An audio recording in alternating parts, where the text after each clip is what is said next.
Holiday in হোটেলে আরামদায়ক সকাল কাটিয়ে দুপুরে হালকা লাঞ্চ, তারপর একটু আরাম করে ন্যাপ, বিকেলের দিকে রওনা দিলাম নর্থ গোয়ার ব্যাগাটোর বিচের বিখ্যাত রোমিও লেন সানডাউনার ক্যাফের দিকে। হোটেল থেকে বেরিয়ে গোয়া সেই চেনা ছবি, চারপাশে সারি সারি গাছ, খোলা আকাশ, ঝকঝকে রোদ আর সেই নোনা হাওয়ার গন্ধ, যেটা নাকে ঢুকলেই বোঝা যায় হ্যাঁ গোয়াতেই আছি আমরা এখন।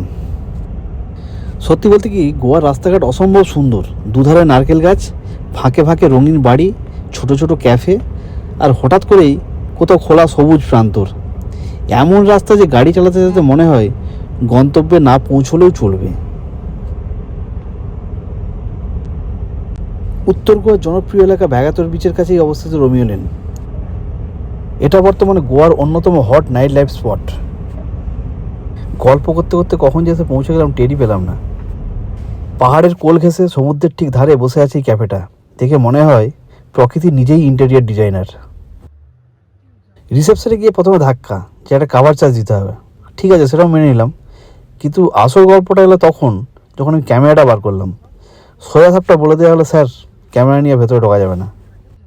মনটা তখন একটু খারাপ হয়ে গেল, এত সুন্দর জায়গা, এত ভিউ, আর আমার ক্যামেরা বাইরে বসে রোদ পোয়াচ্ছে। কিন্তু ভ্রমণের গল্প তো আর থেমে থাকবে না, তাই শেষমেশ ভরসা করতে হলো আমার ওই আইফোনের ওপরই। ভাবলাম চল তুই আজ আমার ব্লগার।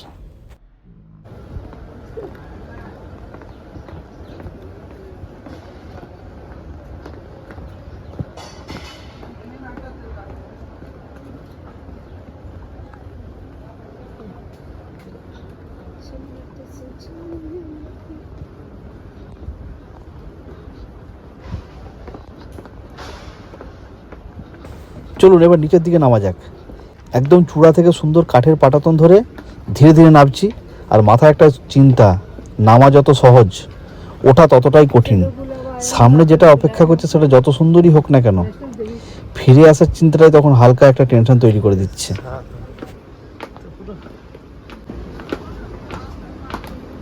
কোথা থেকে কোথায় ভাবলাম, কোথা থেকে কোথায় ভাবছি।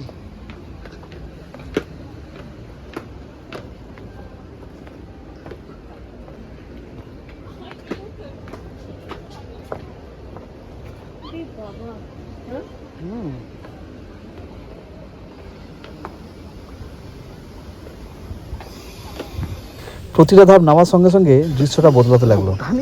আরব সাগরের হাওয়া, ঢেউয়ের শব্দ, আর পায়ের নিচের কাঠের খটখট আওয়াজ, একটা ছোট্ট অ্যাডভেঞ্চার বলা যায়। এই হাঁটাটা না থাকলে না রোমিও লেনের মজাটা অর্ধেক থেকে যেত।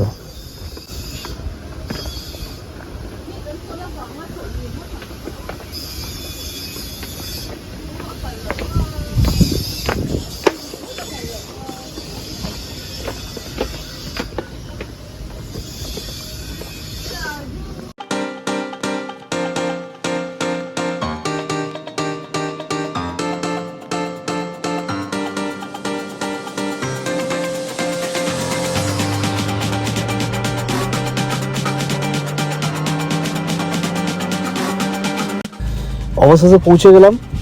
সূর্যাস্ত দেখার জন্য পারফেক্ট একটা জায়গা বেছে নিলাম। ড্রিঙ্কসের অর্ডার, সঙ্গে হালকা স্ন্যাক্স, সামনে বিশাল আরব সাগর, ওপরে খোলা আকাশ। এর চেয়ে ভালো সিট আর কী বা হতে পারে।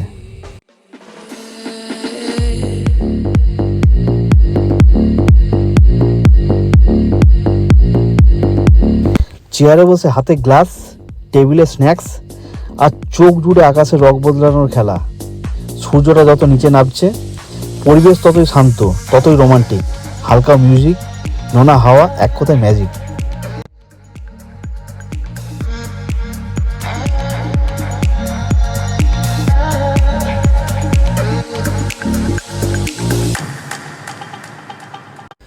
এই মুহূর্তগুলোর জন্য গোয়া আলাদা, কোনো তাড়া নেই, কোনো ব্যস্ততা নেই, শুধু বসে থাকা আর তাকিয়ে থাকা।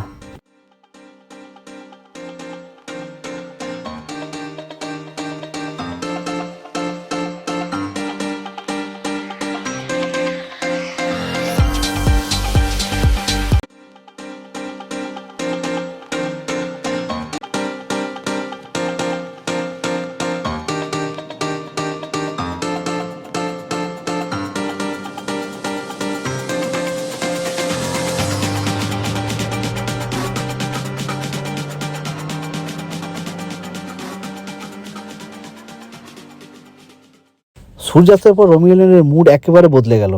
এনার্জেটিক ডিজে মিউজিক, আলো ঝলমলে সেট আপ, উইকেন্ডের ভিড়, নাচ গান আর আনন্দ, পুরো জায়গাটা জমজমাট।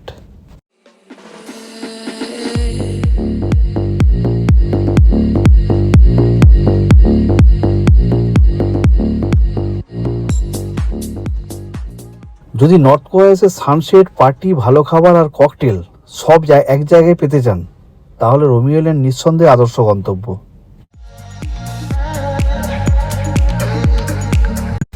আজ সত্যি একটা অসাধারণ সানসেট আর মন ভোলানো ইভিনিং কাটালাম। রোমিও লেনের সানসেট মানে শুধু দেখা না, অনুভব করা। কিন্তু হ্যাঁ, যত ভালো লাগুক উঠতেই হবে, কারণ পাহাড় আবার অপেক্ষা করছে।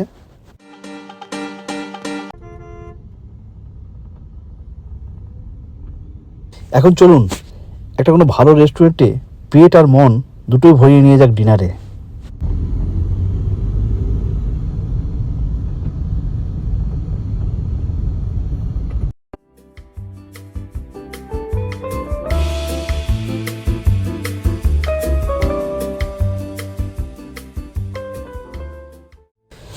একটা মাল্টি কুইজিন রেস্টুরেন্টে ঢুকলাম।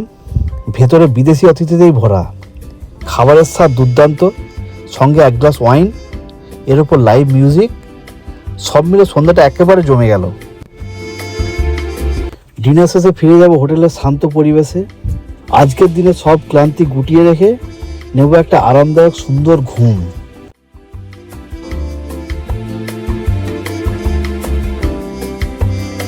কারণকার সকালে আবার ব্যস্ততা, রেডি হতে হবে, গুছিয়ে নিতে হবে সব স্মৃতি, কেননা আগামীকাল আমার কলকাতা ফেরার টিকিট। এই যাত্রা এখানে শেষ হলেও গল্প, ছবি আর অনুভূতিগুলো থেকে যাবে ট্রাভেলার অমিতের ডায়েরিতে। আপনারা সবাই ভালো থাকুন, সুস্থ থাকুন।